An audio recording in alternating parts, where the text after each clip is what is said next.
바닷속 난 길로 걸어가라 라고 하는 제목으로 함께 말씀 나누도록 하겠습니다. 우리는 지금 위기 상황 가운데 있는 하나님의 백성들, 특별히 구약에 나와 있는 신앙의 인물들이 그 위기 앞에 어떤 선택을 했느냐를 계속해서 살펴보고 있습니다. 아브라함에 대해서 살펴봤고요. 또 요셉에 대해서 살펴보고 오늘은 모세를 살펴보려고 합니다. 애굽의 총리였던 요셉을 통해서 야곱의 집안 사람들이 애굽으로 이주하게 되지요. 그리고 고센 지역이라고 하는 곳에 들어와서 목축하는 일을 하게 됩니다. 그들은 애굽인들에게 히브리인들이라고 하는 이름으로 불리는데요. 이 히브리인이라고 하는 이 표현은 하비루라고 하는 것에서 나옵니다. 강을 건너왔다라고 하는 뜻이지요. 얼마간 그들은 잘 공존할 수 있었습니다. 그런데 애굽의 왕조가 바뀌면서 이제 이 요셉을 알지 못하는 왕조로 인해서 이스라엘 백성들이 핍박을 당하게 되고 노예 취급을 당하게 됩니다. 히브리인들의 숫자가 너무나 많은 것을 우려했던 애굽은 히브리인들의 숫자를 줄여야겠다라고 생각을 하고요. 그 유명한 인구 정책, 남자아이가 태어나면 그 자리에서 죽이라라고 하는 명령을 내리게 됩니다. 그리고 그 가운데 모세가 태어나지요. 모세에 대해서는 여러 가지 설명이 많이 필요합니다. 그러나 우리 성도님들이 이 모세에 대해서 이미 잘 알고 있을 거다라고 생각을 하고요. 혹시 모세가 잘 기억나지 않는다라고 하는 것은 하시는 분이 계시면 인터넷 이렇게 찾아보시면 이집트의 왕자라고 치면 모세 이야기가 잘 만들어진 이 애니메이션으로도 있고 영화로도 있습니다. 한번 이렇게 이런 때 보셔도 좋을 것 같은데요. 간단하게 요약을 하면 이 모세는 태어나자마자 이제 죽을 수밖에 없는 운명이었는데요. 그 어머니가 이 아이를 보고 키우기로 결정을 합니다. 100일 동안 키우죠. 그런데 아이의 울음소리가 너무 커져가지고 더 이상 집에서 키울 수 없게 되고요. 나일강에 상자를 만들어서 띄워 보냅니다. 그리고 이 상자가 그 당시에 바로의 딸이었던, 그러니까 공주죠. 이 공주에게 보이게 되고요. 이 공주가 이 상자를 열고 이 아기를 키우기로 결정을 합니다.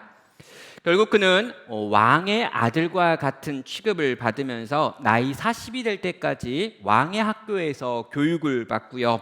이스라엘 민족을 위해 나이 40이 돼가지고 폭력 혁명을 시도했습니다. 이스라엘 백성들이 동조하지 않았고요. 결국에 그는 광야로 도망가서 거기서 40년 동안 그냥 목자로 살게 되죠. 하나님께서 80살이 된 모세에게 나타나셔서 다시금 이스라엘 백성들을 구원하라라고 하는 이 구원자의 사명을 주고, 모세는 여러 번 거부하다가 하나님께서 끝까지 밀어붙이셨기 때문에 다시 이스라엘에게로 와서 이스라엘을 건지려고 하는 사건을 지금 바라고 있습니다. 자, 하나님께서 모세와 함께 하심으로 여러 가지 이적들이 나타났고요. 10가지 재앙이 임해가지고 애굽이 항복을 합니다. 그리고 이것을 우리는 출애굽이라고 하고 부르고 있죠. 출애굽한 이스라엘 백성들이 길을 잃은 것 같아 보입니다. 광야로 곧장 나가면 되는데 엉뚱한 곳을 향해 움직이다가 바다를 만나게 되지요. 이런 모습을 보고 있었던 애굽 왕 바로는요, 분노를 참을 수가 없어서 그가 가지고 있었던 특별한 병거를 가지고요, 이 이스라엘 백성들을 추격하여 들어옵니다. 그럼 양쪽에는 절벽이 있고요, 앞에는 바다가 있는데 뒤쪽에서 지금 애굽의 군대가 쳐들어오고 있는 상황이 오늘 우리가 보고 있는 이 출애굽기 14장의 상황입니다.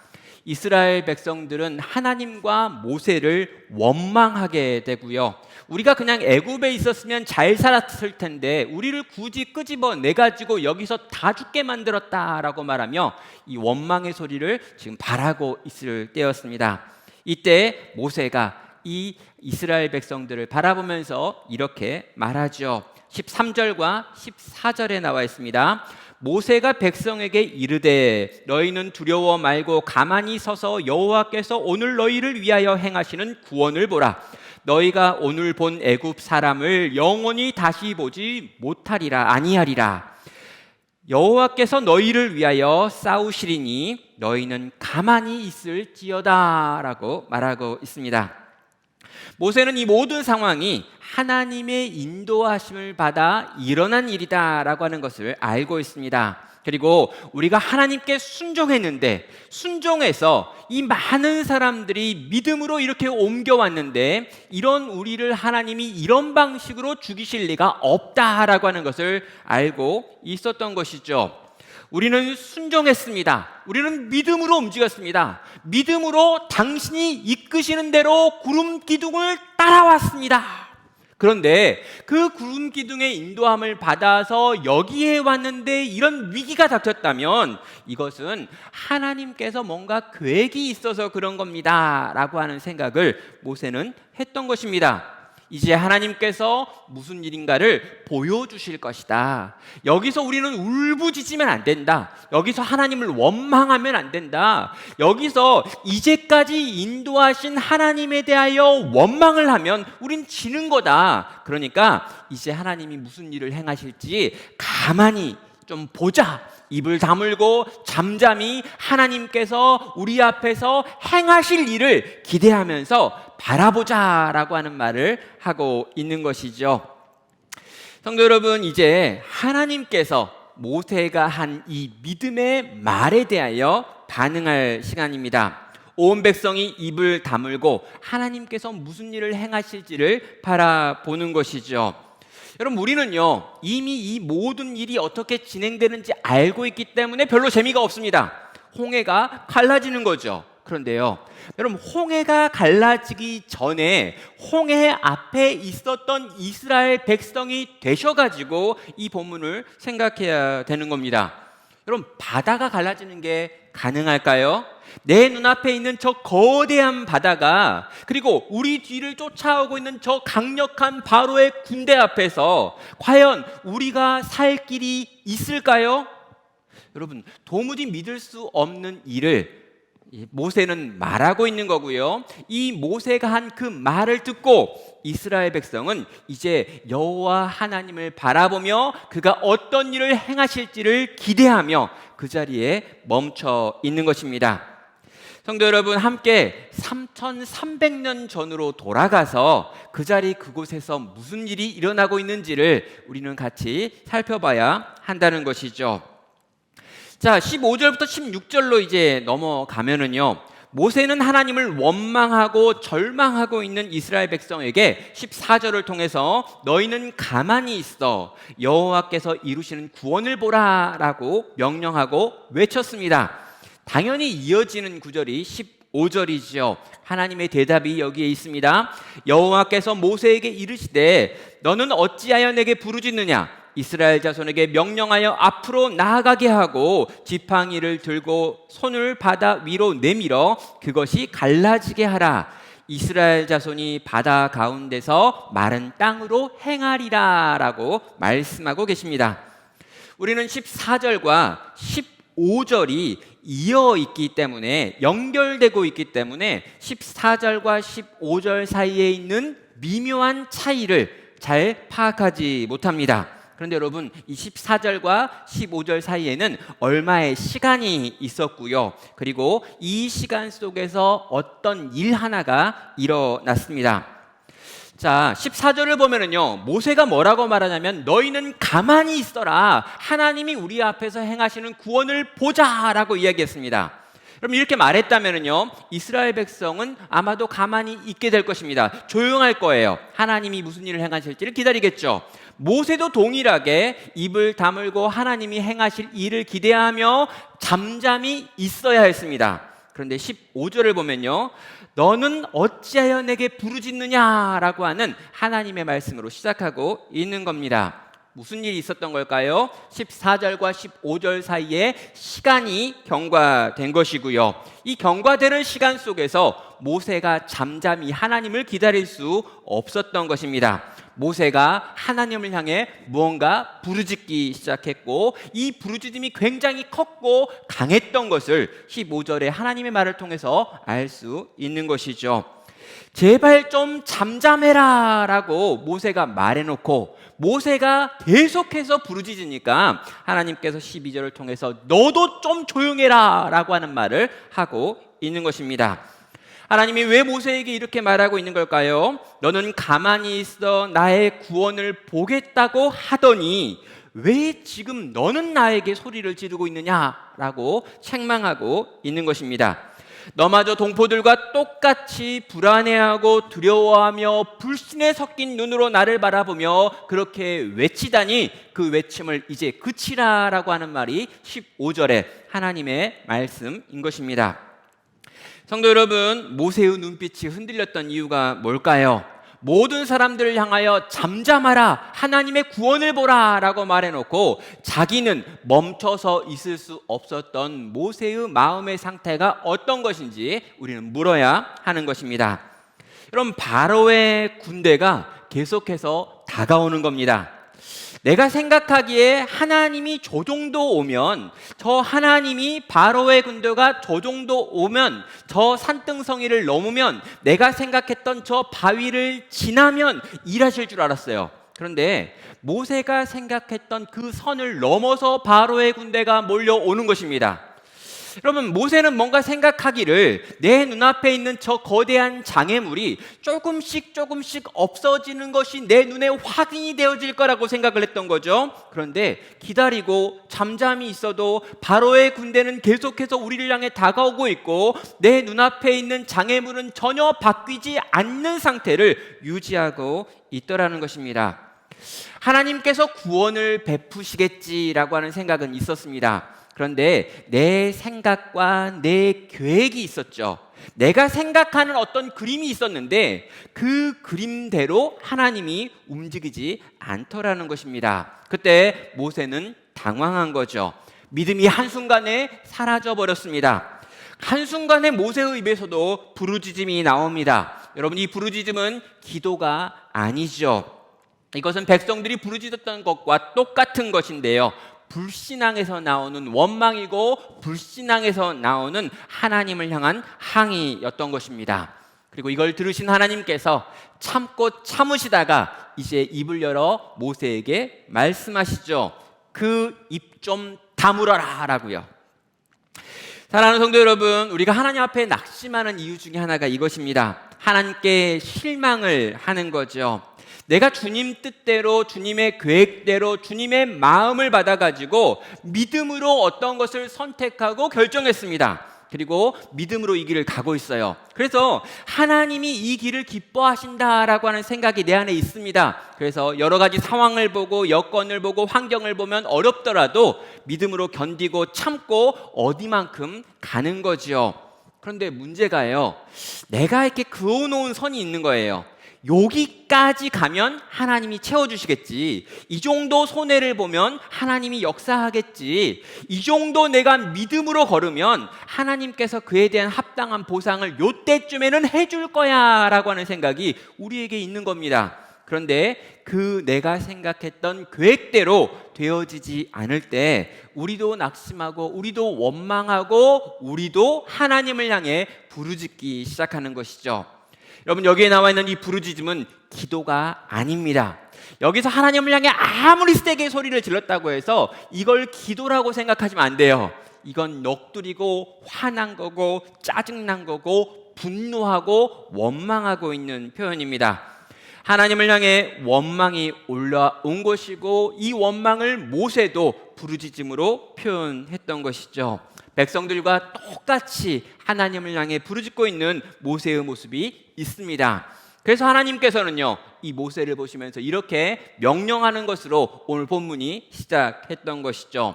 그만 일어나라, 정신을 차려라, 더 이상 소리 지르지 말아라.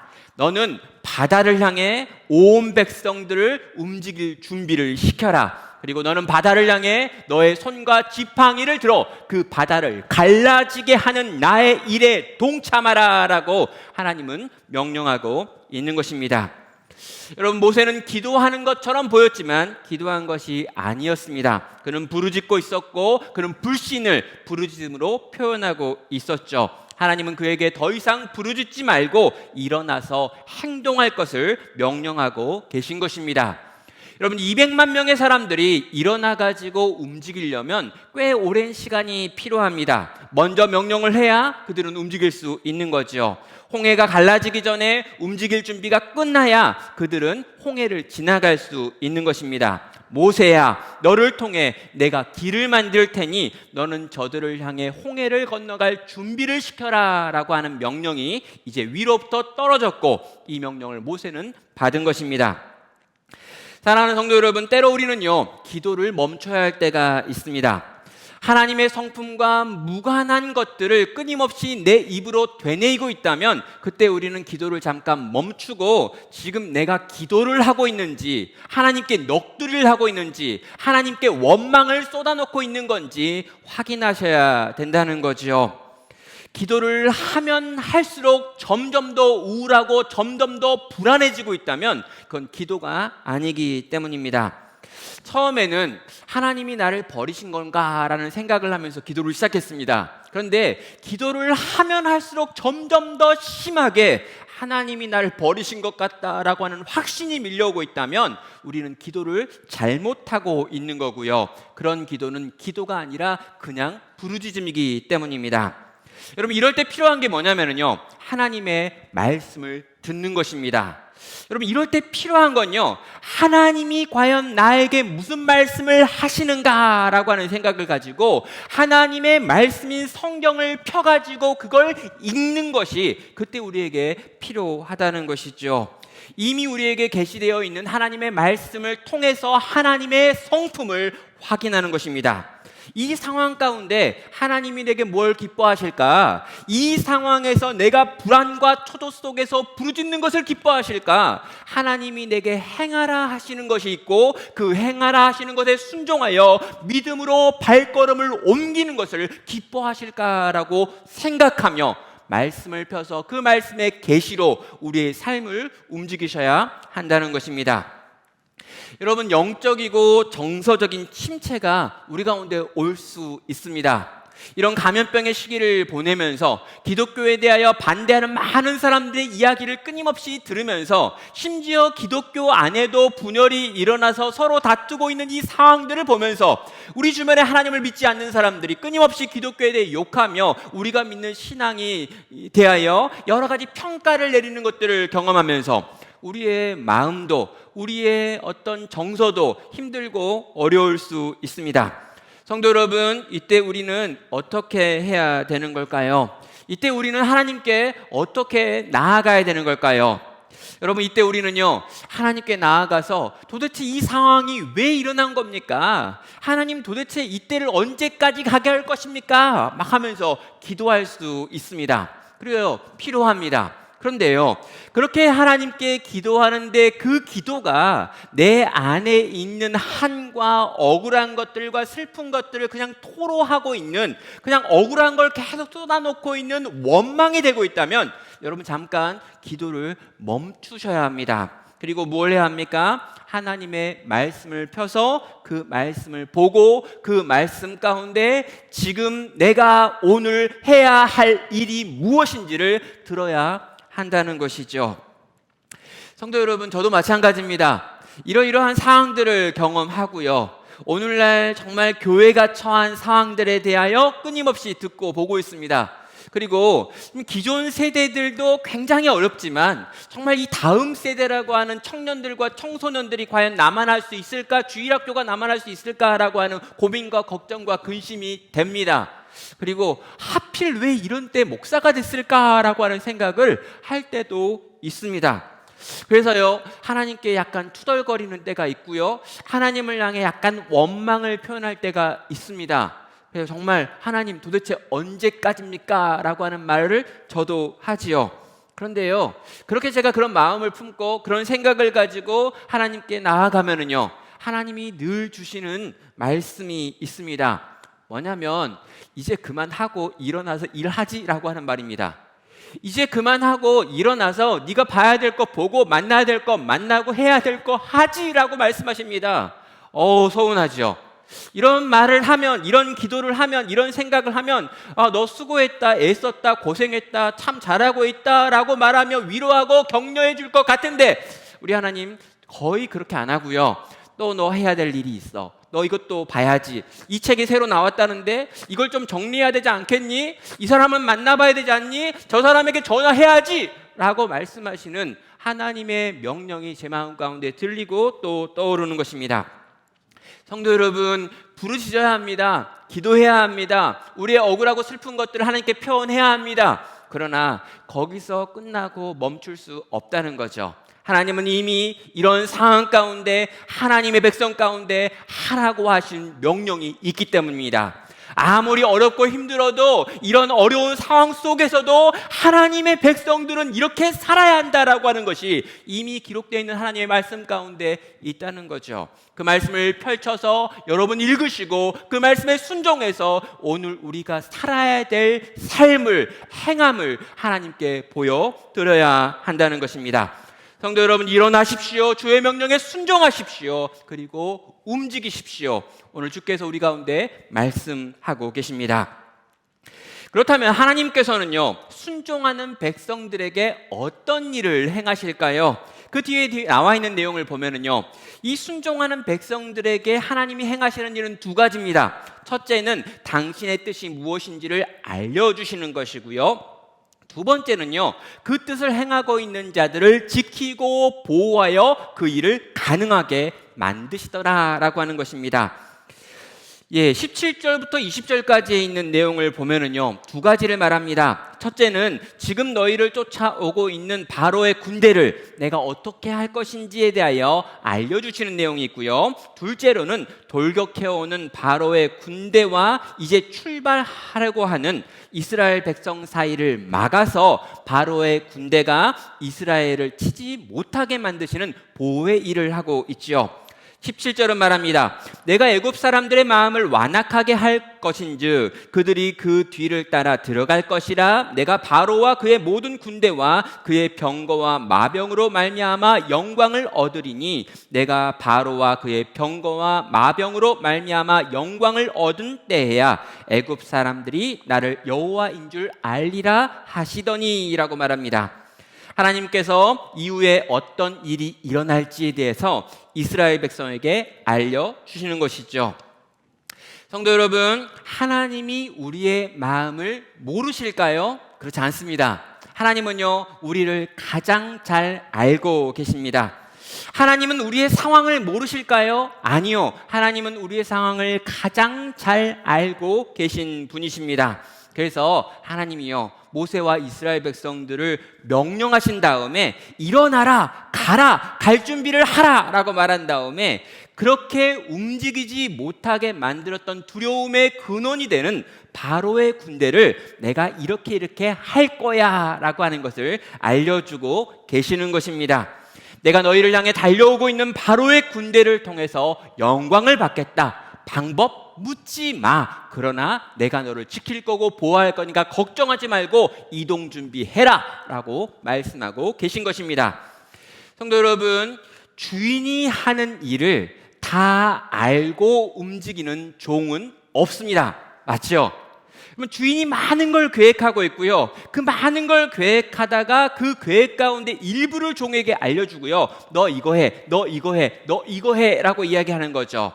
여러분, 모세도 마찬가지입니다. 하나님은 커다란 계획을 가지고 계시고요. 그 계획의 아주 일부를 알려주신 다음에 그 일부에 대하여 순종을 요구하시는 겁니다. 그런데 가끔 종 중에 건방진 종들, 이 네 가지가 부족한 종들은 물어보죠. 하나님, 주인님, 당신의 모든 계획을 알려줘야 나는 움직일 수 있어요. 계획 좀 더 알려주시죠 라고 말하는 겁니다. 그러면요, 하나님이 어떻게 하실까요? 뒤통수를 때리겠죠. 여러분, 부모가 하는 일을 전부 알고 순종하는 자식은 없습니다.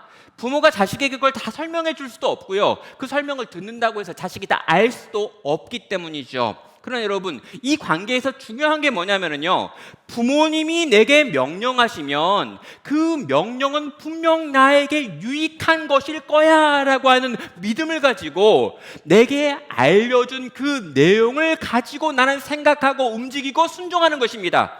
다 알지 못해도, 다 알 수 없어도, 때로는 감추는 게 있는 것 같아 보인다 할지라도 우리 주인님은 우리의 영혼의 주인이신 우리 주님께서 우리에게 하시는 명령은 다 일리가 있는 명령이니까 그 명령에 순종해야지라고 생각을 해야 한다는 것이죠.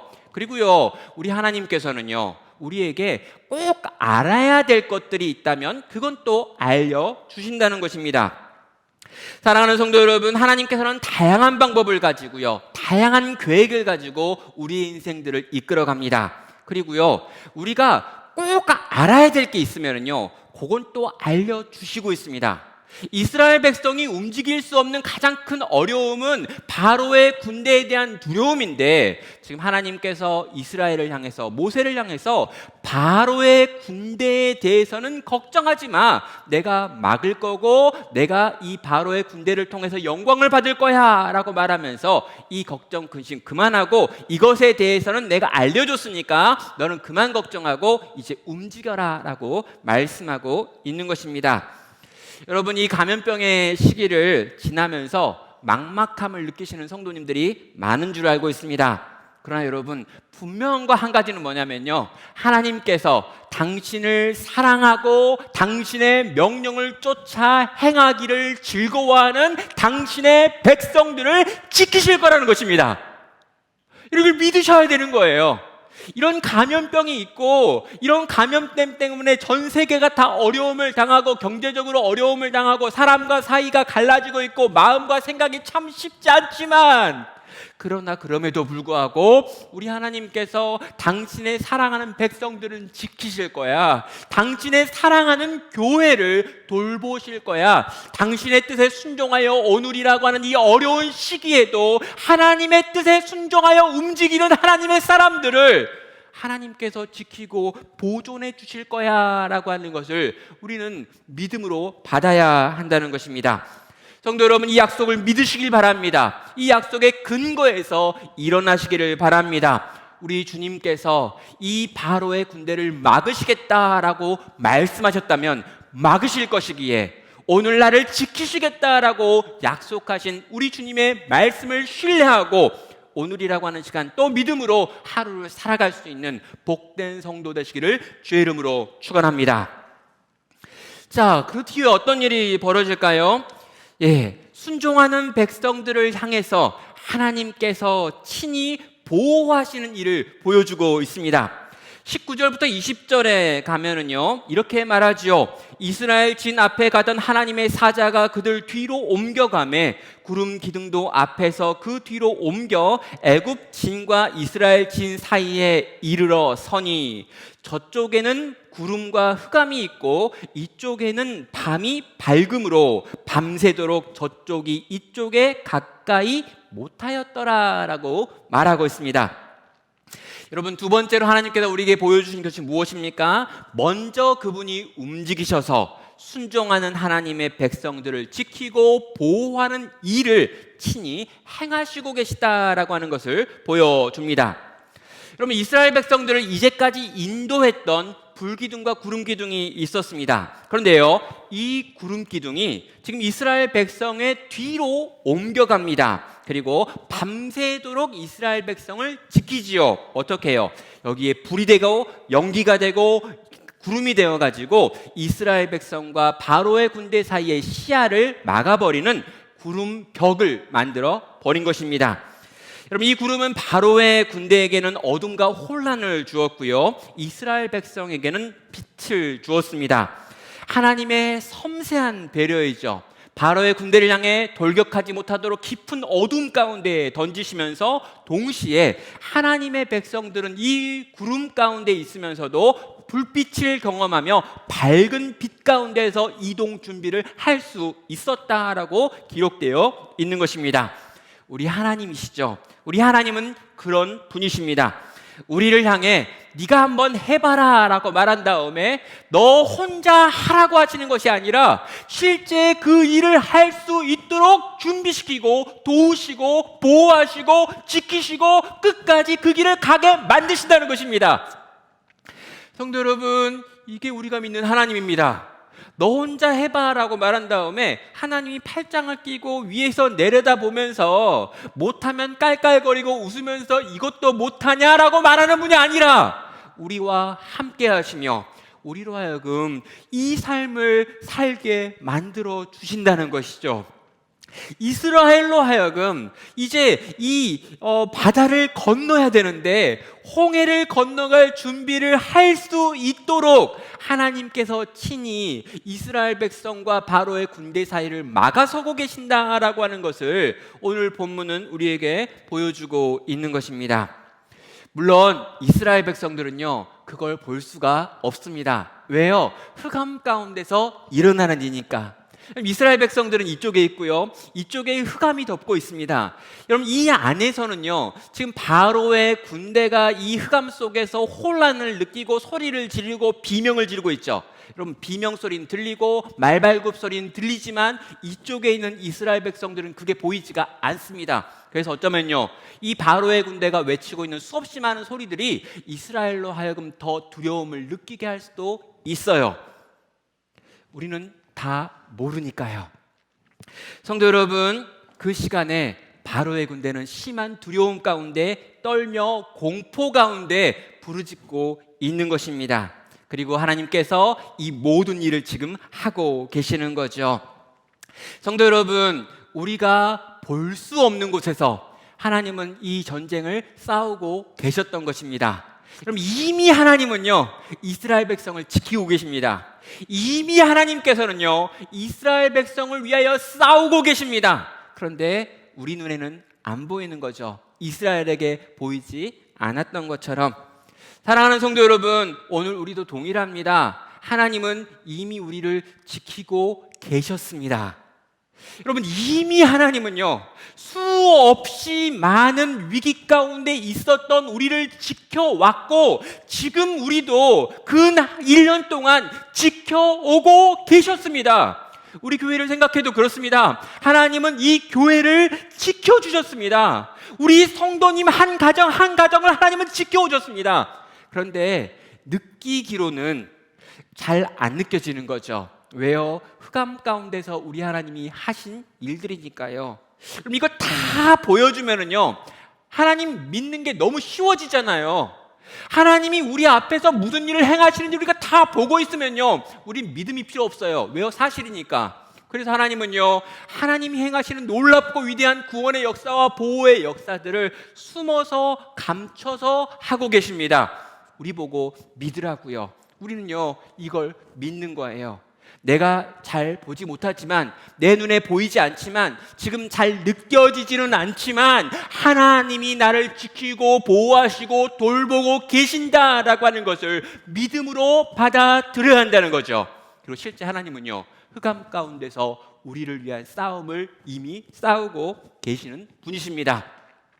성도 여러분, 이것을 믿으셔야 합니다. 이걸 믿기가 너무 어렵다고요? 여러분, 이건 진짜 믿어야 되는 거예요. 여러분, 사춘기 아이들을 키우다 보면은요, 이 사춘기 아이들이 종종 이 부모의 권위에 도전하면서 아주 독한 말들을 할 때가 있습니다. 제가 이제 근래에 그걸 좀 많이 경험하고 있죠. 근데 여러분, 이 부모의 마음에 못을 박는 말 가운데 가장 이렇게 아픈 말이 뭐냐면, 엄마가, 아빠가 나한테 뭘 해줬어? 라고 하는 그 말이죠. 뭘 해줬네요, 뭘. 다 해줬습니다, 여러분. 여러분, 이거, 아빠가, 내가 내 인생에 필요할 때 아빠가 언제 내 옆에 있었어? 뭐 이런 말 막 하더라고요. 우리 애가요. 아빠가 좋은 목사인지 모르겠지만, 아빠가 좋은 아빠 했던 적은 없어. 뭐 이런 말도 하더라고요. 여러분, 그런 말 들으면 여러분 어떻습니까? 억장이 무너지죠. 네가 입고 있는 그 모든 입고 있는 거, 네가 지금까지 먹었던 그 모든 거, 네가 지금까지 썼던 그 모든 돈 다 나한테서 나온 건데, 여러분, 우리는요 정말 이 사춘기 애들인 것처럼 하나님을 향해서 동일한 말을 할 때가 너무나 많아요. 하나님, 당신이 나한테 뭘 해주셨나요? 여러분, 하나님은 우리에게 할 말이 많습니다. 내가 너를 위해 다 해줬어. 심지어 나는 널 위해 내 아들을 줬어. 그런데 또 뭘 더 달라고? 사랑하는 여러분, 정말 여러분, 하나님이 우리를 위해 아무것도 준 게 없습니까? 하나님께서 이 모든 상황 가운데 나를 고아처럼 내버려 두셨습니까? 그래서 이렇게 힘들고 그렇게 어려운 걸까요? 성도 여러분, 하나님은 오늘도 어둠 가운데서 우리를 위하여 싸우고 계십니다. 물론 어떻게 싸우는지는 몰라요. 어떻게 우리를 지키시는지 알 수 없는 시간들이 꽤 길 수 있습니다. 그러나 요지는 이거예요. 우리 하나님은 당신의 살아가는 백성들을 그냥 그렇게 내버려두지 않으신다는 것입니다. 그분은 우리 가운데 들어오셔서 우리와 함께 하시는 분이십니다. 그는 불 가운데 내려오셔서 불 속에서 우리를 지키시는 분이시고, 사자굴 가운데 이미 들어가셔서 사자의 입을 틀어 막으시는 분이십니다. 우리 하나님은요, 지금 우리와 함께 우리의 삶 속에서 우리를 공격하는 많은 것들로부터 우리를 지키고 보존하시는 일을 행하고 계신다는 거예요. 성도 여러분, 우리는 천국 가면요, 울지 않는다고 이야기합니다. 거기에는 더 이상 아픈 것도 없고 상하는 것도 없고 눈물도 없고 통곡하는 것도 없다라고 이야기하죠. 그런데 여러분, 한 번은 가가지고 거기서 울어야 될 것 같습니다. 어떤 거냐면요, 너무 하나님께 죄송해서 우는 거죠.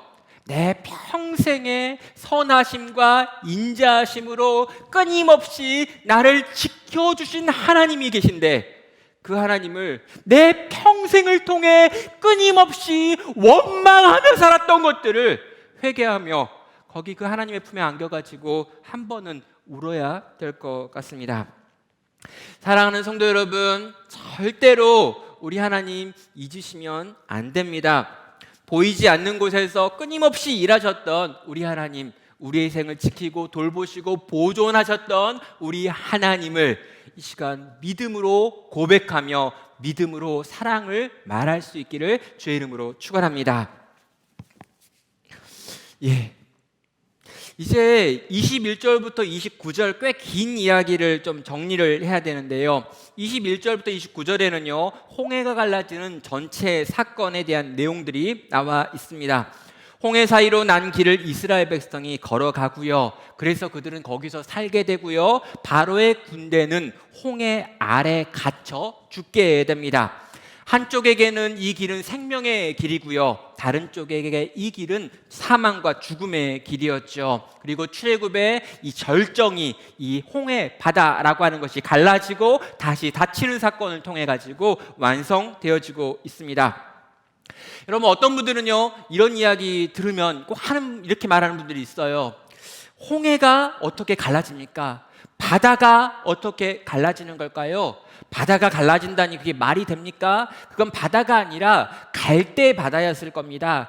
아주 낮은 여울이어서 발목까지밖에 오지 않는 곳이어서 마치 바다를 걷는 것 같았지만 실제로 바다를 걷는 게 아니었을 겁니다 라고 말하는 분들이 있어요.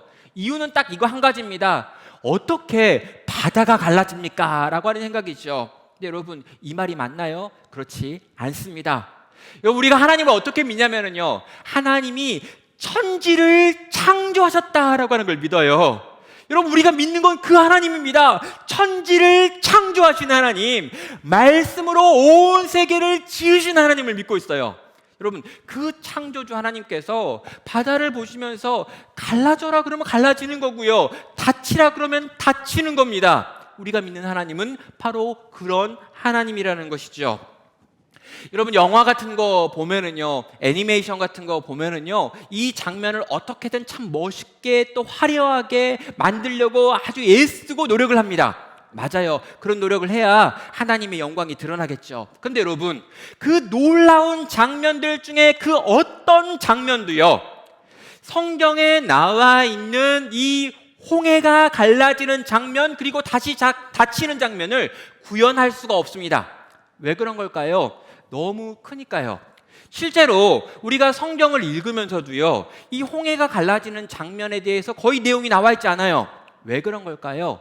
밤사이 동풍이 불었습니다. 그런데요, 밤사이 동풍이 불어서 바람이 참 세구나라고 하는 걸 느끼고요, 낮이 밝아가지고 해가 딱 뜰 무렵쯤 돼가지고 바다를 봤는데 바다가 그냥 없는 거예요. 여러분, 눈앞에 있었던 홍해라고 하는 바다가 없어져 버렸습니다. 심지어 그 바다 밑에 있었던 진흙과 물에 젖어 있는 땅까지도 메말라 비틀어져 있는 거죠.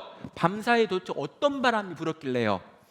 여러분, 이스라엘 백성이요, 지금 200만이고요. 이스라엘 백성들이 많은 양떼와 소떼를 몰고 지금 움직이고 있습니다. 그렇다면요, 이 많은 양떼와 소떼를 몰고 있는 200만 명의 사람들이 홍해라고 하는 그 지역을 지나가는데 3시간 정도 걸립니다. 그러면요, 이 3시간 정도 지나갈 수 있으려면 그들이 다 일렬로 어깨와 어깨를 쫙 붙이고 그 길을 걸어가면 어느 정도 거리가 필요하냐면요, 홍해가 갈라진, 바다가 갈라진 그 틈이 최하 3km가 되어야지만 이 이스라엘 백성들이 어깨를 붙이고 3시간 동안 거길 지나갈 수 있습니다.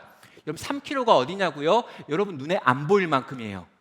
그래서 여러분, 성경에는요, 홍해가 어떻게 갈라졌는지 기록이 없습니다. 옆에 이렇게 막 뭐가 있다 이런 거 잘 없어요.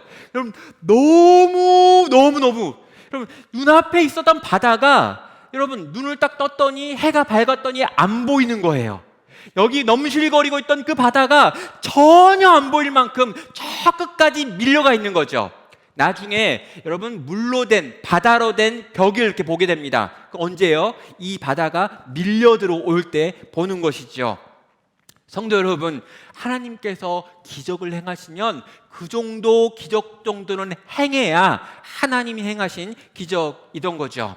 그리고 여러분, 이 기적 앞에서 이 홍해가 갈라지고 홍해 사이에 나 있는 이 바다 사이로 난 길을 이스라엘 백성들은 이제 지나가게 되는 것입니다. 그런데 여러분, 이 길, 이 홍해 사이에 난 바닥, 이 길을 통과하는데요, 한쪽은 이 길을 통과해서 생명을 얻고 다른 한쪽은 이 길에 괜히 들어왔다가 완전히 망하고 멸망하는 일을 이 본문은 보여주고 있는 것입니다. 그럼 22절과 28절을 보면 이렇게 나와 있는데요, 이스라엘 자손이 바다 가운데로 육지로 걸어가고 물은 그들 좌우에 벽이 되니라고 나와 있습니다. 여러분, 이 물이 벽이 돼가지고 이들을 지키고 보존하고 있다는 거죠. 이 물이요, 이스라엘 백성을 보호하고 있는 벽이 되어 주었습니다. 그런데 이스라엘 백성을 지켜주고 보호했던 그 벽, 그 물이 동일하게 28절을 보면은요, 물이 다시 흘러 병거들과 기병들을 덮되 그들의 뒤를 따라 바다에 들어간 바로의 군대를 다 덮으니 하나도 남지 아니하였더라라고 말합니다. 여러분, 똑같은 물인데요, 앞에 있었던 이스라엘 백성을 위해서는 지켜주는 벽이었다면 이제 그 뒤를 쫓아가고 있는 바로의 군대에게는 단 하나도 남김없이 다 죽이는 하나님의 심판의 물이 되어 나타났다는 거죠. 같은 시간, 같은 공간, 같은 물인데 한쪽에서는 보호자로, 한쪽에서는 심판자로 임하고 있는 물을 발견하게 되는 것입니다. 성도 여러분, 이 물이 우리에게 뭘 의미할까요? 그리고 이 바다 사이로 난 길을 지난다라고 하는 것이 오늘 우리에게 의미하는 바는 어떤 걸까요? 사도 바울은요, 이 홍해 사건을 세례라고 하는 것과 연결해서 설명하고 있습니다. 고린도전서 10장 1절과 2절입니다. 형제들아, 나는 너희가 알지 못하기를 원하지 아니하노니. 모르는 사람이 너무나 많았던 거고요, 이건 꼭 알아야 된다는 거예요. 여러분, 이 출애굽기를 읽으시면서 특별히 이 홍해 사건을 읽으면서 이 홍해 사건이 가지고 있는 의미에 대해서 반드시 알아야 된다라고 이야기하면서 지금 고린도전서 10장 1절이 쓰여지고 있는 것입니다. 우리 조상들이 다 구름 아래에 있고 바다 가운데로 지나며 모세에게 속하여 다 구름과 바다 사이에서 세례를 받고라고 말하고 있습니다. 고린도전서 지금 이렇게 성경을 붙이다가 침례라고 되어 있는 버전을 했는데 우리는 이제 장로교고 세례를 주고 있기 때문에 세례로 번역하는 것이 맞습니다. 성도 여러분, 여기 침례라고 하는 이 표현을 쓴 이유가 있습니다. 뭐냐면 진짜 바닷물에 잠겼다라고 하는 것이기 때문에 이 침례라고 하는 표현이 더 적절한 표현이기도 하는 거죠. 성도 여러분, 세례의 의미, 침례의 의미가 무엇입니까? 세상에 관하여서는 이제 죽었다는 거예요. 이제 애굽과 바로의 군대와 함께할 수 없다는 것입니다. 더 이상 애굽에 살 수 없고 더 이상 바로 밑에 들어가 가지고 바로와 함께 바로의 보호를 받으며 바로가 먹여주는 걸 먹고 살 수 없다라고 하는 거죠. 이전 것은 죽었다라고 하는 것입니다. 그리고 또 어떻게 합니까? 하나님에 관하여서는 산다라고 하는 걸 의미하는 것이죠. 성도 여러분, 이것이 우리가 받는 세례의 의미고, 이 세례를 받을 때 우리는 홍해 사이에 난, 바다 사이에 난 길을 지나는 심령으로 이 세례를 받는다는 것입니다. 이전의 세상 속에서 이제 나는 더 이상 끊어졌습니다. 이제는 더 이상 애굽으로 돌아갈 수 없습니다. 이제는 더 이상 바로와 바로가 믿고 있는 신들을 섬길 수 없습니다. 이제 나는 그것들을 다 죽였습니다. 이 물은 우리를 죽여버린 것이죠. 과거에 이전 것은 끝났습니다. 그리고 이제 우리는 누구입니까? 새 것이 되었습니다. 새로운 피조물이 되었습니다. 하나님 나라의 백성이 되었습니다. 이제 우리는 새로운 생명을 가지고 새로운 삶을 시작해야 한다는 것이지요. 여러분, 바다 사이에 나 있는 이 길은요, 우리를 두렵게 합니다. 여러분, 세례받을 때 막 무서웠던 분 없죠? 이 물을 막 머리에 부으면 막 물이 엄청 뜨거울 거야, 이런 생각하고 세례받은 분은 없을 겁니다. 그런데요, 바다 사이로 난 길을 통과하려면요, 믿음이 필요합니다. 뭐예요, 여러분? 방금 전 어제까지만 해도요, 여기는 넘실거리는 바다였단 말이에요. 그래서 지금 왜인지는 모르겠지만 여기에 길이 나 있긴 하지만 이 길에 들어선 다음에 어떤 일이 일어날지 모르고 올 거예요. 여러분, 이 바다 사이로 난 길을 지나가려면, 이 길 위에 발을 얹으려면 우리에게는 믿음이 필요하고 결단이 필요하고 용기가 필요합니다. 성도 여러분, 이 길에 들어선다는 건요, 실제로 내가 죽고 다시 살 것을 믿는 믿음이 없이는 불가능한 일이기 때문입니다. 성도 여러분, 이 바다 사이로 난 길을 여러분은 걸으셨습니까? 아니, 세례를 받았다라고 이야기하지 마시고요, 정말 이 바다 사이로 난 길에 여러분은 들어서셨습니까?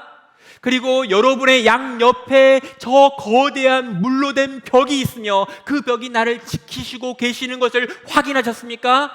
그리고 내 등 뒤에서 이전 것들이 죽고 이전 것들이 망하고 이전 것들로부터 끊어지는 것들을 경험하셨습니까? 진짜로 여러분 회심하셨습니까? 인격적으로 우리 주님을 만나셨습니까? 정말 내 생의 이유가 여호와 하나님을 예배하는 것이다 라고 하는 믿음의 고백을 여러분은 가지고 계십니까? 정말 하나님을 사랑하며 그 사랑하는 주님을 위하여 이 땅에서 살겠다라고 하는 믿음의 고백을 가지셨습니까? 사랑하는 성도 여러분, 이 바다 사이로 난 길에 여러분은 여러분의 발을 얹으셨고 이 길을 지금 걸어가고 계시는 겁니까? 오늘 모세는요, 손을 들어 이 길을 만들고 이 길을 향해 다 함께 가자라고 우리를 초청하고 있는 것입니다. 사랑하는 성도 여러분, 여러분은 바다를 건너셨습니까? 돌아갈 수 없는 바다를 건너간 사람들입니까? 돌아갈 수 없는 강을 넘어온 히브리인들, 이 히브리인들이십니까? 진지하게 들으시고요, 진지하게 답해 주시면 감사하겠습니다. 내가 그 바다를 건넜습니다. 나는 다시는 저 바다 건너 애굽으로 돌아가지 않겠습니다. 이전 것은 죽었습니다. 나는 새 것입니다.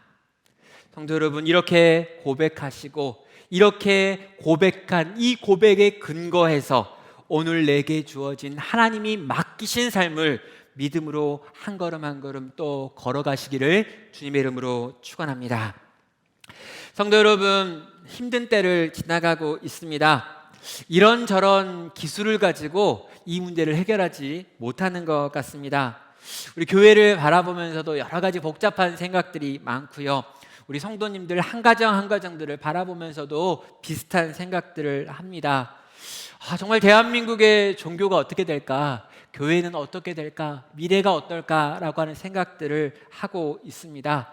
정말 바로가 준비한 특별병거 600승이 우리의 뒤를 쫓아오는 것 같고요. 우리 앞에는 넘실거리는 바다가 있는 것 같은 상황들을 보고 있습니다.